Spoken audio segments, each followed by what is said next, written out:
یہ اگلی کڑی میں اسلام کے سنہری شکچھائیں کی یہ دوسری کڑی ہے، جس میں قرض کے لین دین کے سلسلے میں اسلام کی کیا تعلیم ہے اس کے بارے میں نے بتانے کی کوشش کی ہے۔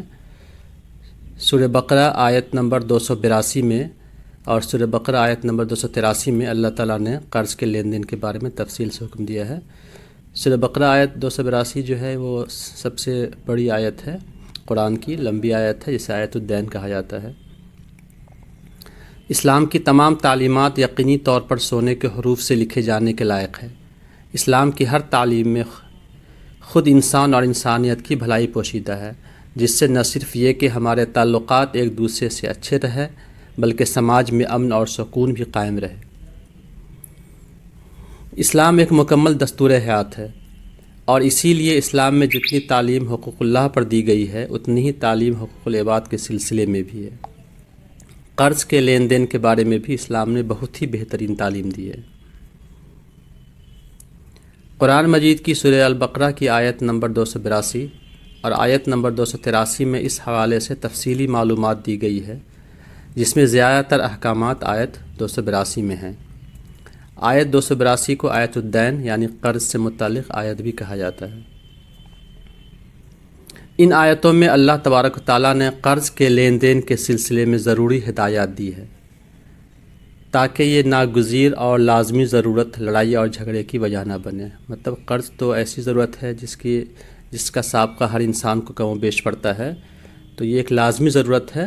تو اس سلسلے میں اللہ تعالیٰ نے ان آیات کو ہم لوگوں کے لیے راہ ہدایت بنا کے بھیجا ہے۔ قرآن کی سب سے لمبی آیت ہونے کی وجہ کر قرض کے لین دین کی اہمیت سمجھ میں آتی ہے، اور ہمیں یہ 100% کوشش کرنی چاہیے کہ مرنے سے پہلے ہر انسان کو لین دین کا معاملہ نپٹا دینا چاہیے۔ قرض کے لین دین کے حوالے سے اب یہاں پہ جو اللہ تعالیٰ نے ہمیں حکم دیا ہے اس کے بارے میں میں بتا رہا ہوں۔ قرض کے لین دین کے حوالے سے اسے لکھنے مطلب دستاویز بنانے کا حکم دیا گیا ہے، اور دستاویز جب بنایا جائے تو جس کو اللہ نے پڑھنے لکھنے کی صلاحیت دی ہے اسے لکھنے سے انکار نہیں کرنا چاہیے۔ اس میں فکسڈ ڈیٹ بھی ہونا چاہیے کہ کب یہ قرض لوٹایا جائے گا۔ معینہ مدت کے ساتھ دستاویزات لکھنے میں سستی نہیں کرنی چاہیے۔ یہاں ایک بات اہم ہے کہ یہ قرض کا جو یہ رقم ہے یہ چھوٹی ہو یا بڑی ہو، دونوں کے لیے یہ بات لاگو ہوتی ہے۔ قرض لینے والے کو دستاویز لکھنے یا لکھوانے کا حق حاصل ہے۔ جو قرض لے رہا ہے وہ لکھوائے گا، ڈکٹیشن وہ دے گا اور کاتب لکھے گا۔ قرض کے لین دین پر 2 مسلمان مرد یا 1 مرد اور 2 عورتوں کو گواہ بنا لینا چاہیے۔ اگر قرض لینے والا بے عقل یا کمزور ہو یا لکھوا نہ سکتا ہو تو اس کا ولی انصاف کے ساتھ لکھواتے ہیں، مطلب اس کا جو گارجین ہے یا اس کا وکیل ہے یا جس نے بھی ذمہ داری لی ہے اس کے ساتھ وہ اس کو لکھوائے۔ اتنا ہی نہیں، جب ضرورت پڑنے پر گواہوں کو بلایا جائے تو انہیں آنے سے انکار نہیں کرنا چاہیے۔ اسی آیت میں آیت 282 میں ہی اللہ سبحانہ و تعالیٰ نے آگے کہا ہے کہ اگر کوئی ہاتھوں ہاتھ سودا ہوا ہو جس کا آپس میں لین دین ہو تو اسے نہ لکھنے میں کوئی حرج نہیں ہے۔ اللہ سبحانہ و تعالیٰ نے اسی آیت میں آگے یہ بھی حکم دیا ہے کہ نہ تو کسی لکھنے والے کو کوئی نقصان پہنچایا جائے اور نہ ہی گواہ کو۔ ایسا کرنا اللہ کی کھلی نافرمانی ہے۔ اس کے بعد اگلی آیت جو سورہ بقرہ کی 283 نمبر ہے، اس میں اللہ تعالیٰ کہتے ہیں ترجمہ، اور اگر تم سفر پہ ہو اور دستاویز لکھنے والا مل نہ سکے تو کوئی چیز رہن یا قبضہ رکھ کر قرض لے لو، اور اگر کوئی کسی کو امین سمجھے یعنی رہن کے بغیر ہی قرض دے دے تو امانت دار کو چاہیے کہ صاحب امانت کی امانت ادا کر دے۔ جس نے قرض لیا ہے اس کو ایمانداری کے ساتھ وہ قرض لوٹا دینا چاہیے، اور اللہ سے جو اس کا پروردگار ہے ڈرے، اور دیکھنا شہادت کو مت چھپانا، مطلب گواہی کو مت چھپانا، جو اس کو چھپائے گا وہ دل کا گنہگار ہوگا، اور اللہ تمہارے سب کاموں سے واقف ہے۔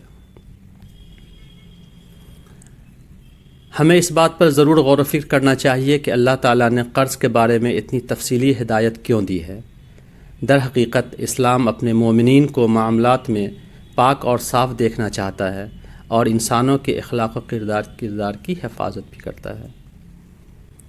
اگر ہم قرض کے لین دین میں شرائط اور تفصیلات کو نہ لکھیں تو اس بات کا قوی امکان ہے کہ فریقین میں سے کوئی ایک بھی متعینہ شرائط میں سے کچھ بھول سکتا ہے۔ مطلب قرض لیتے وقت جو شرطیں طے کی گئی تھی، جو میعاد فکس کیا گیا تھا یا جو رقم لی گئی تھی، اس میں سے کچھ بات بھولنے کا امکان ہے۔